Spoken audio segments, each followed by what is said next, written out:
ನೋಡ್ತಾ ಹೋಗೋದಾದ್ರೆ ಏನು 2021 ಸಾಲಿನಲ್ಲಿ ಏನು ಕರ್ನಾಟಕದಲ್ಲಿ PSI ಹಗರಣ ಆಗಿತ್ತಲ್ಲ ಬಿಜೆಪಿ ಸರ್ಕಾರದಲ್ಲಿ, ಅದೇ ತೆರನಾಗಿ ಈಗ ರಾಜಸ್ಥಾನದಲ್ಲೂ ಕೂಡ ದೊಡ್ಡ ಹಗರಣ PSI ಹಗರಣಕ್ಕೆ ಸಂಬಂಧಿಸಿದಂತೆ ಒಂದು ಸುದ್ದಿ ಸ್ಫೋಟವಾಗಿದೆ.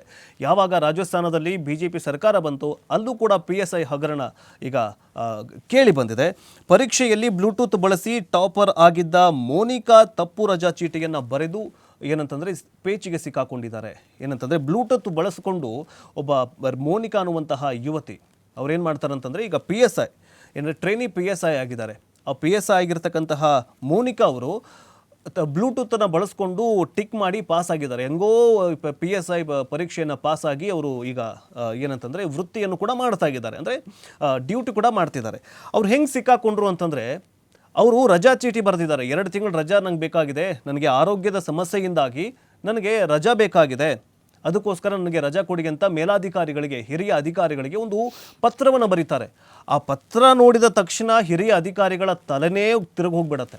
ಅಷ್ಟು ಕೆಟ್ಟದಾಗಿ ಹಿಂದಿ, ಅಲ್ಲಿ ಏನಂತಂದರೆ ಅವರ ಭಾಷೆ ಏನಂತಂದರೆ ಹಿಂದಿ, ನಮ್ಮಲ್ಲಿ ಹೆಂಗೆ ಕನ್ನಡ ಇದೆಯಲ್ಲ ಹಾಗೆ ಅಲ್ಲಿ ಏನಂತಂದರೆ ರಾಜಸ್ಥಾನದಲ್ಲಿ ಹಿಂದಿ ಭಾಷೆಯಲ್ಲಿ ಪತ್ರ ವ್ಯವಹಾರಗಳನ್ನು ಮಾಡ್ತಾರೆ. ಆ ಪತ್ರದಲ್ಲಿ ತಮ್ಮ ಹೆಸರು ಸಮೇತ ತಾನು ಯಾವ ಹುದ್ದೆಯಲ್ಲಿದ್ದೀನಿ ಅನ್ನುವಂತಹ ಅದನ್ನೇ ತಪ್ಪಾಗಿ ಬರೆದುಕೊಂಡು ಪತ್ರ ವ್ಯವಹಾರವನ್ನು ಮಾಡಿದ್ದಾರೆ. ಪತ್ರ ಬರೆದಿದ್ದಾರೆ ಏನಂತಂದರೆ, ನನಗೆ ಹುಷಾರಿಲ್ಲ, ನನಗೆ ಇಷ್ಟು ದಿನಗಳವರೆಗೆ ನನಗೆ ಏನಂತಂದರೆ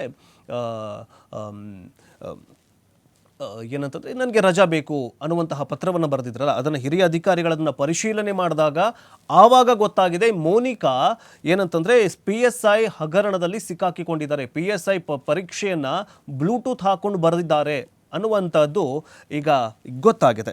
ಅದರ ಬಗ್ಗೆ ನೋಡ್ತಾ ಹೋಗೋದಾದರೆ ರಾಜಸ್ಥಾನ ಪೊಲೀಸ್ ಸಬ್ ಇನ್ಸ್ಪೆಕ್ಟರ್ ನೇಮಕಾತಿ ಅಕ್ರಮವೊಂದು ಟ್ರೈನಿ PSI ಒಬ್ಬರ ರಜಾ ಚೀಟಿಯಲ್ಲಿ ವರದಿಯಾಗಿದೆ, ಅದರಿಂದ ಬಹಿರಂಗವಾಗಿದೆ.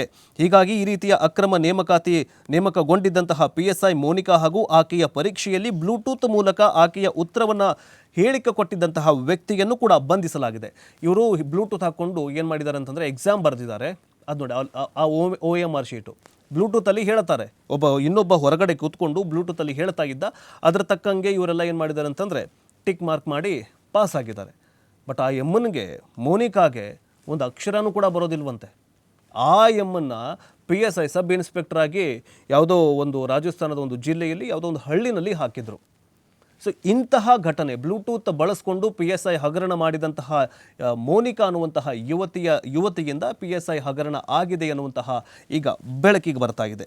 ಹಾಗಾದರೆ ಸಿಕ್ಕಿ ಬಿದ್ದಿದ್ದು ಹೇಗಂತಂದರೆ, PSI ನೇಮಕಾತಿ ಪರೀಕ್ಷೆಯಲ್ಲಿ ಬ್ಲೂಟೂತ್ ಬಳಸ್ಕೊಂಡು ಅಕ್ರಮವಾಗಿ ಅಂದರೆ ಬ್ಲೂಟೂತ್ ಬಳಸ್ಕೊಂಡು ಇವಳು 34ನೇ ರ್ಯಾಂಕಿಂಗ್ ಪಡೆದುಕೊಂಡಿದ್ರಂತೆ. ಯಾರು? ಮೋನಿಕಾ. ಇನ್ನೂ ಹಿಂದಿನೇ ಬರಲ್ಲ, ತನ್ನ ಮಾತೃಭಾಷೆಯನ್ನೇ ಬರೆಯೋದಕ್ಕೆ ಬರದಂತಹ ಯುವತಿ 34ನೇ ರ್ಯಾಂಕಿಂಗನ್ನು ಪಡೆದುಕೊಂಡಿದ್ರಂತೆ. ಸೊ ತರಬೇತಿ ಅವಧಿಯಲ್ಲಿ ರಜಾ ಚೀಟಿ ಬರೆದಾಗ ಅದರಲ್ಲಿ ಭಾರೀ ಪ್ರಮಾಣದ ಏನಂತಂದರೆ ಡಿಫ್ರೆನ್ಸು ಏನಂತಂದರೆ ಮಿಸ್ಟೇಕ್ಗಳಾಗಿದ್ದಾವೆ. ಸೊ ಆ ಒಂದು ಟಾಪರ್ ಇಷ್ಟು ತಪ್ಪುಗಳನ್ನು ಮಾಡ್ತಾರಾ ಹಿರಿಯ ಅಧಿಕಾರಿಗಳನ್ನು, ಅದನ್ನು ಪರಿಶೀಲನೆ ಮಾಡಿದಾಗ ಟಾಪರ್ 34ನೇ ರ್ಯಾಂಕಿಂಗ್ ರೀ ಇವ್ರಿಗೆ ಇನ್ನೂ ತನ್ನ ಮಾತೃಭಾಷೆಯನ್ನೇ ಬರೆಯೋಕ್ಕೆ ಬರಲ್ವಲ್ಲ, ಅದು ಹೆಂಗೆ ಪಾಸ್ ಆದರು ಅಂತ ಪರಿಶೀಲನೆಗೆ ಮುಂದಾಗಿದ್ದಾರೆ. ಆ ಸಮಯದಲ್ಲಿ ಪ್ರಕರಣ ಬೆಳಕಿಗೆ ಬಂದ ಬೆನ್ನಲ್ಲೇ ಮೋನಿಕಾ ಮತ್ತು ಅಕ್ರಮದಲ್ಲಿ ಭಾಗವಹಿಸಿದಂತಹ ಮತ್ತೊಬ್ಬ ವ್ಯಕ್ತಿಯನ್ನು ಬಂಧನ ಮಾಡಿದ್ದಾರೆ ಪೊಲೀಸರು. ಸೊ ಈ ಥರನಾಗಿ ಏನಂತಂದರೆ ಗೊತ್ತು ಗುರಿ ಇಲ್ಲದೆ ಹಗರಣಗಳಂದರೆ ಏನು ಅಡ್ಡದಾರಿ ಹಿಡ್ಕೊಂಡು ಪರೀಕ್ಷೆಯನ್ನು ಬರೆದು ಎಲ್ಲೋ ಒಂದು ಕಡೆ PSI ಅಥವಾ ಸರ್ಕಾರಿ ನೌಕರಿಗಳನ್ನು ಗಿಟ್ಟಿಸ್ಕೊಳ್ತಾರೆ. ಬಟ್ ಬರೆಯೋಕ್ಕೆ ಬರಬೇಕಲ್ಲ, ಅದರಲ್ಲೂ ಕೂಡ 34ನೇ ರ್ಯಾಂಕಿಂಗ್ ರೀತಿಯಲ್ಲಿ ಏನಂತಂದರೆ ಪಾಸ್ ಆಗಿದ್ದಾರೆ. ಬಟ್ ಅವ್ರಿಗೆ ಏನಂತಂದರೆ ಪತ್ರನೇ ಬರೆಯೋಕ್ಕೆ ಬಂದಿಲ್ಲ. ಸೊ ಇದು ಈಗ ರಾಜಸ್ಥಾನದಲ್ಲೂ ಕೂಡ PSI ಹಗರಣ ಬೆಳಕಿಗೆ ಬಂದಿದ್ದು.